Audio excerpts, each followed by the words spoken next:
Welcome back to TV5 News at 9. It's now time for Medical Moments with Covenant Healthcare. And joining us this morning is Stephanie Hill. So Stephanie, thanks for being here with us. Thank you. Thanks for having me. Yeah. So this morning we're talking about Mary Freebread at Covenant Center for Autism. So can you tell us a little bit about your role there? Yeah, yep. So I'm a behavior analyst and I work, our center, we have kiddos between the ages of 2 and 8. So I work with my own caseload of kiddos and I get to kind of see them from the get-go and build an individualized plan for them that kind of caters to what their deficits are and what their needs are.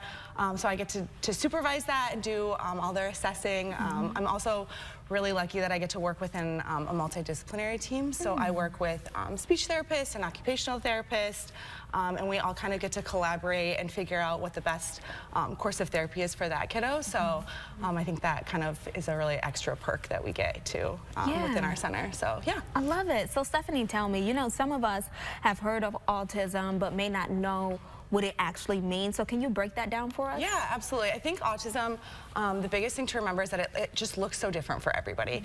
So, you know, what one kiddo might present with, another person may have, you know, not any similar symptoms. But the big areas that we look at for autism, we look at communication, socialization, and then maladaptive behavior. So those three categories we kind of really look at.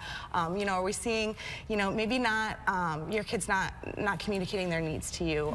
Maybe they're not making eye contact or doing kind of some of those things that you might expect to see at maybe age 2 or 3, to where maybe you feel like something is just a little bit different with that. So those are the big 3 areas: the communication, behaviors, and socialization. So Stephanie, speaking of behaviors, what are some behaviors that parents or loved ones should look out for in children? Sure. I think one of the biggest ones that people will always kind of revert back to is just a lack of eye contact. So sometimes, you know, it is very difficult for these kiddos to really make that eye contact that we're making right now, where maybe they're not responding to their name. I think those are some of the bigger ones that you'll see early on.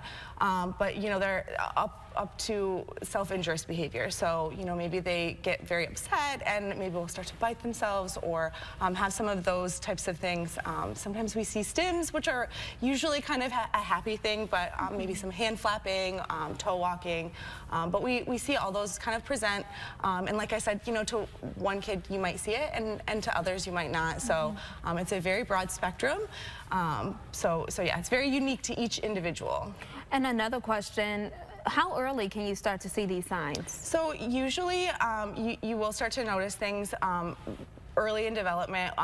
As far as assessing them goes, it starts at 18 months. So, you know, you can start to kind of see some of that stuff that early, all the way up into, you know, age 18, we see people into the diagnostic center. So we know early intervention is really key, and it is good to kind of, if you do have concerns, really voice those things to your provider, because the earlier the better, you know, to be able to get those early interventions and get that extra support that they need early. But so tell us, since you bring up support, if someone does notice that, you know, their child does display some of these behaviors, what are their next steps? Sure. The first step is always going to be to talk to your primary care doctor, because they're going to have to refer you out to come and see me, or to see someone like me, or in an AAEC, which is a diagnostic center, to kind of really get all of those standardized assessments done and completed, so that, you know, we can say that with certainty.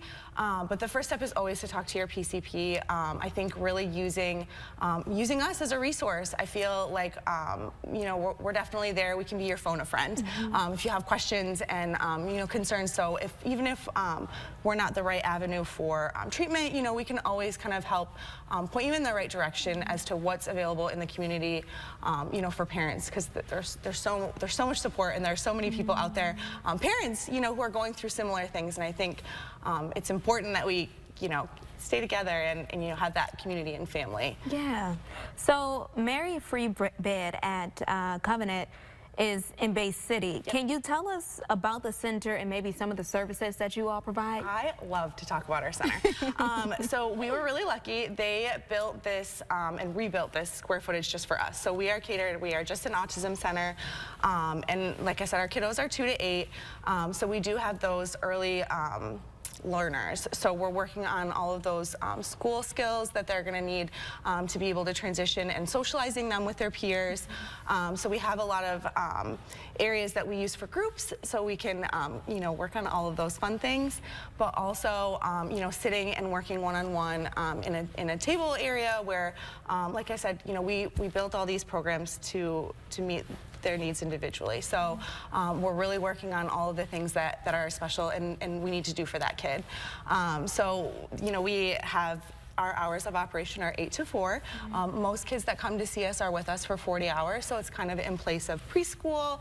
But we do have some half-day kiddos, but within the center, we also, like I said, we offer speech and OT, so they get those services during the day while they're there, so we'll transition them up to doing that and get to kind of have those conversations with those therapists too, so we make sure we're doing the best thing for them and carrying over all those skills and working on them, not just that 45 minutes up there.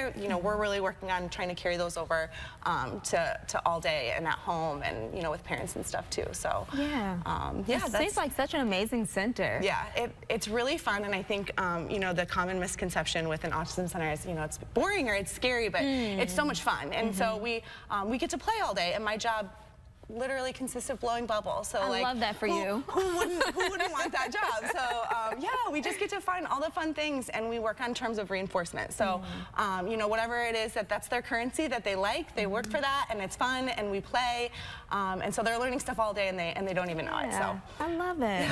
So tell me, do programs like this fill up fast? Do you guys have current openings right now? They do typically fill up fast, but we are accepting current patients right now. Nice. So I like to put our little plug in. Just give us a call. We can definitely help. Like I said, just to be a resource for parents and people. If you're going through something, you have questions, reach out to your provider. You guys can call us. We love to talk about how we can help in just different ways. So yeah, I think that is I love talking about our center. I'm very passionate about it. I love it. Yeah. And it really just comes off so organically and so naturally, the love you have for what you do and for your kids. Yeah. So tell us, why do you love what you do? Selfishly, I love what I do because it is so rewarding, and I think one of the so we're getting to the end of a school year for us, kind of, and it's very it's sad and bittersweet because they start to outgrow us. Aww. So that's the part where it gets easier, but it's hard every year, So this is what we worked for. We want them to grow and blossom and not need us anymore. But that's kind of the when we get to the end. So I love when they don't need us anymore and they outgrow us. So that's beautiful. That's my plug for that. Yeah. Well, Stephanie, we just thank you so much for all that you do for the kids, for the community, and for being here this morning. Thank you so much for having me. I really appreciate it. Thank you. All right, so if you would like any additional information on today's topic, just head over to the hot link section of our website, WNEM.com.